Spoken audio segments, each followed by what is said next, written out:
Hello, this is an introductory video on the brain physiology and the role of perineuronal nets in the brain function.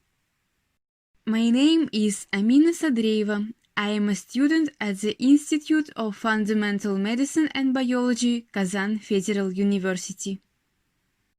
I am participating in the research project on the structure and function of perineuronal nets in healthy and diseased brain, supervised by Mikhail Nikolaevich Pavelyev, Aarhus University, Denmark.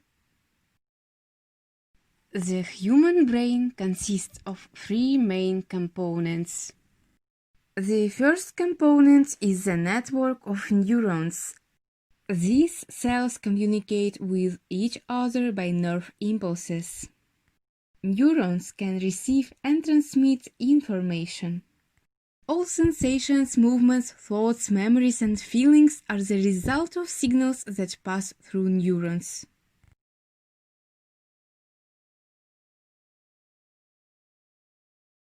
The second component is the glial cells, which do not produce nerve impulses.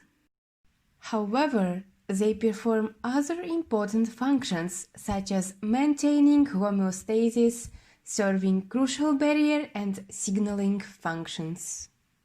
For a long time, brain research was mainly focused on neurons and glia. However, profound evidence has been accumulated over time, demonstrating that the brain extracellular matrix is the third crucial component of the brain structure and function. Cells of the brain do not exist separately but are interconnected by the extracellular matrix to comprise living tissue.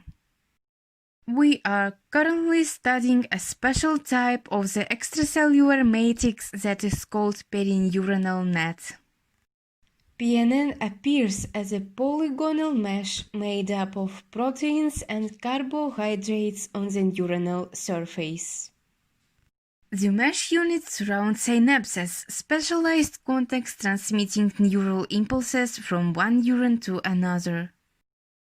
During synaptic transmission, a special chemical substance and neurotransmitter is released from a presynaptic terminal. The neurotransmitter molecules diffuse through the synaptic cleft, bind to postsynaptic receptors, and open ion channels. Ions enter the cell through the open channels, creating synaptic potential, and thus mediating the neuronal impulse. Perineuronal nets restrict movement of the ion channels between the synapse and the extrasynaptic portion of the cell surface. Perineuronal nets may also serve as cation buffer and thus affect ion currents during synaptic transmission. The best studied function of perineuronal nets is the restriction of neuronal plasticity in the adult brain. In the neonatal and juvenile brain, massive formation of new synapses and rewiring of synaptic networks take place. That is called critical period of neuronal plasticity. Then perineuronal nets are formed and those restrict formation of new synapses after the closure of the critical period and maturation of the brain. This way, a stable connection is maintained between neurons.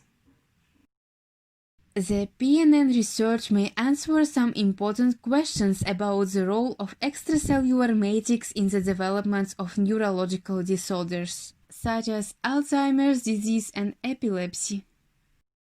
Thank you for your attention.